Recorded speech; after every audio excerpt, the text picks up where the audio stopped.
नमस्कार मित्रांनो. आप्पी आमची कलेक्टर 30 जुलै भागामध्ये अर्जुनची गाडी दारात थांबते, पण तो काय खाली उतरत नाही. त्याला आता आप्पीचं बोलणं आठवतं. अर्जुन, तू आर्याला घरी घेऊन आला. अमोलचा विचार तरी करायचा. आता त्याला स्वतःची खूप लाज वाटते.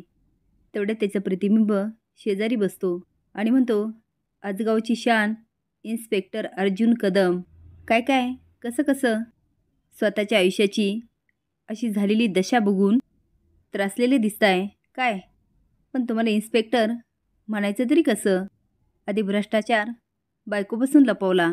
जेव्हा शिक्षा भोगायची वेळ आली तेव्हा टायमिंगला सुटकी वाजवत म्हणतो, टायमिंगला सुटलात राव. अर्जुन रागात म्हणतो आणि तो गायब होतो. तो गाडीच्या खाली उतरतो आणि त्याला आठवतं आर्यासोबत झालेला साखरपुडा. तो नियती का मला अडकवायचंच होतं, तर हे दुसरं आयुष्य दिलंच का? पोटच्या पोराबरोबर राहता यावं म्हणून मी आप्पीबरोबर राहतोय. पण या आप्पीच्या एकाच चुकीमुळे मी तिला माझ्या आयुष्यातून तोडून टाकलं आणि त्याच आप्पीच्या भावनासोबत मी पद्धतशीरपणे खेळतोय. जगणाऱ्याला एक आशा लई असती. ती आशा बनून अरे आयुष्यात आली. अरे आली, तिच्याबरोबर साखरपुडा झाला. पण असाच वागत राहिला ना अर्ज्या, तर बाकीच्या नात्यासारखं ह्या नात्यात बी हारशील. इन्स्पेक्टर अर्जुन विनायक वर्षा कदम. अर्जुन कदम, तू लई चुकलाय. ह्या नात्याला आशेला लावून पुढं न्यावं की नाही न्यावं हेच कळत नाहीये. आप्पी की आर्या, नियती इथपर्यंत आणलंय ना मला, तर मला फक्त एक मार्ग दाखव. त्याला आता रडायला येतं. तेवढ्यात बापू येतात आणि म्हणतात, अर्जुन, कशी आर्याची तब्येत? तो बरी आहे. माझी अमोल वाट बघत असेल. बापू म्हणतात, अर्जुन, तू जरी सांगत नसशील तरी मला सगळं समजतं. तो बापूचा हात पकडून म्हणतो, बापू, आजपर्यंत आप्पीचा प्रवास सोपा नव्हता. घर, नाती, जबाबदाऱ्या हे सांभाळताना ती खूप अडखळली, हरली, रडली. पण हे तिच्या बापाने तिला सांभाळलं. माहिती मला. बापू, मी आज खूप पेचात सापडलो. प्लीज मला मदत करा ना. ते त्याच्या तोंडावरून हात फिरवत म्हणतात, अर्जुन, तू काय आप्पी काय, मला दोघं पण सारखे आहेत. आणि हे बघ, एवढा त्रास करून घेण्यासारखं काही झालं असं मला वाटत नाही. तो बापू, असं कसं म्हणता तुम्ही? माझ्यामुळे आप्पी अमोलला रोज त्रास होतो आणि ते मला बघवाना. आणि यामध्ये मला एका प्रश्नाचं उत्तरच मिळाना. मी करू तर काय करू? ते म्हणतात, अर्जुन, माझं एका प्रश्नाचं उत्तर दे. आता अर्जुन डोळे पुसतो आणि सावध होतो. बापू म्हणतात, तू आणि आप्पी एकत्र का राहता आता? अर्जुन म्हणतो, अमोलसाठी. बापू म्हणतात, म्हणताय तुम्ही, पण अमोलसाठी करताना तुम्ही काही दिसत नाही. तो म्हणजे? बापू बोलतात, ऐक, तू आणि आप्पीनी एकत्र यावं म्हणून अमोल किती प्रयत्न करतो, पण त्याच्या प्रयत्नाला यश येण्यासाठी तुम्ही दोघं काय करता? आता अर्जुन खूप हायपर होतो आणि म्हणतो, बापू, मला सगळी जगातील सुखं अमोलच्या पायाशी आणून ठेवायची. ते म्हणतात, अरे तेच म्हणतो, तुला बाबा म्हणून वाटतं ना, ते सगळं कर अमोलसाठी. अरे त्या चिमुकल्याला वेळ दे, त्याच्याशी खेळ. तुझ्या सगळ्या प्रश्नांची उत्तरं तुला अमोलच्या सहवासात मिळतील. अर्जुन म्हणतो, मी आजच आप्पीशी बोलतो. बापू म्हणतात, बोल. आता अर्जुन त्यांचे पाय पकडतो.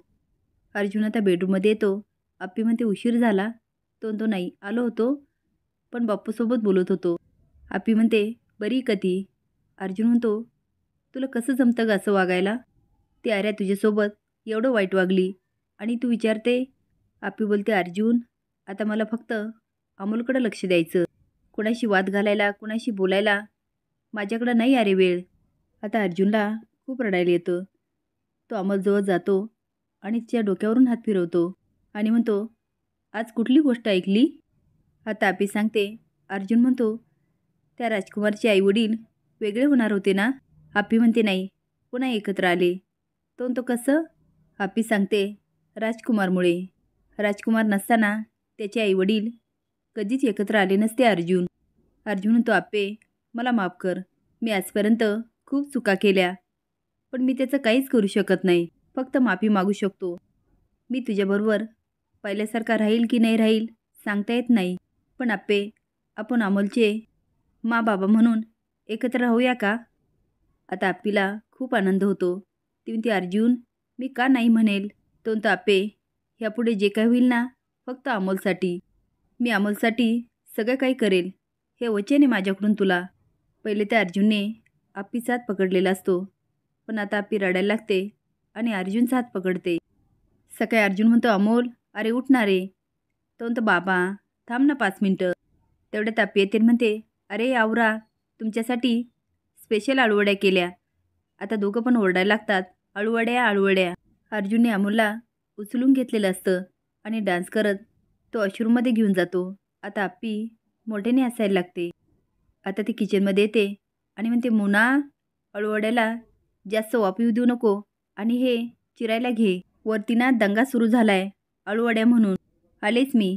पण मोनाला मात्र खूप राग येतो. रुपाली येते आणि मोना सुरी फेकते आणि म्हणते, रुपाली ताई बघितलं का त्यांचा उत्साह? अहो सगळं उलटच होत चाललंय. आता रुपाली ओरडते, जे मला माहिती आहे ना ते नको सांगू.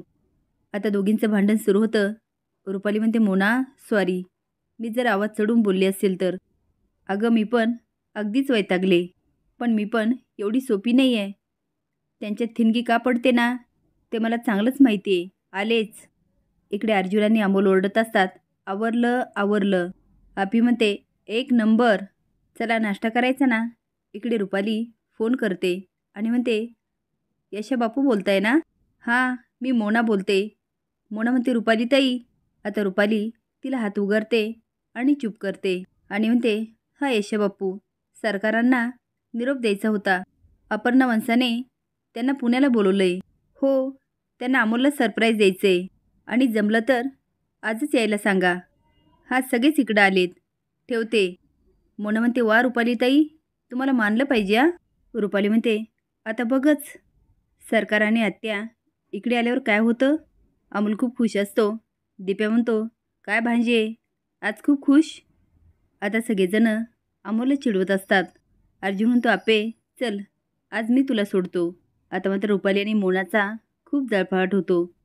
तो कलेक्टर ऑफिसमध्ये येतो आणि म्हणतो, आपे मी निघतो आ. ती म्हणते, अर्जुन थँक्यू. तेवढ्यात त्याचं लक्ष जातं. दोघं नवरा-बायको असतात आणि त्यांना एक छोटासा मुलगा. तो बाप मात्र खूप गरीब असतो. मुलासाठी काहीतरी घेतलेलं बघून ती बाई म्हणते, अहो घरी होतं ना, कशाला घेतलं. तो म्हणतो, अगं मुलांसाठी आपण नाही करायचं तर कुणी करायचं. तेवढ्यात आप्पी म्हणते, अर्जुन काय झालं. अर्जुन म्हणतो, आपे दुपारी तुला वेळ आहे का. आप्पी म्हणते, कामं आहेत तसे, पण वेळ मिळू शकतो. का रे. तो म्हणतो, अगं आपण अमोलला पिक्चरला घेऊन जाऊ ना दोघं जणं. आता आप्पीला खूप आनंद होतो. अर्जुन म्हणतो, तेवढंच त्याला बरं वाटेल. आप्पी म्हणते, अरे चालेल, मला काहीच हरकत नाही. अर्जुन म्हणतो, अमोलला सांगू नको हां, आपण सरप्राईज देऊ. आता दोघं पण मोठ्याने हसायला लागतात. ती म्हणते, गायतोंडेला मी दिवसभराचं शेड्यूल विचारते आणि तुला कळवते. तो निघून जातो. आप्पीला खूप आनंद होतो. असेच नवीन अपडेट जाण्यासाठी लाईक आणि सबस्क्राईब करा. धन्यवाद.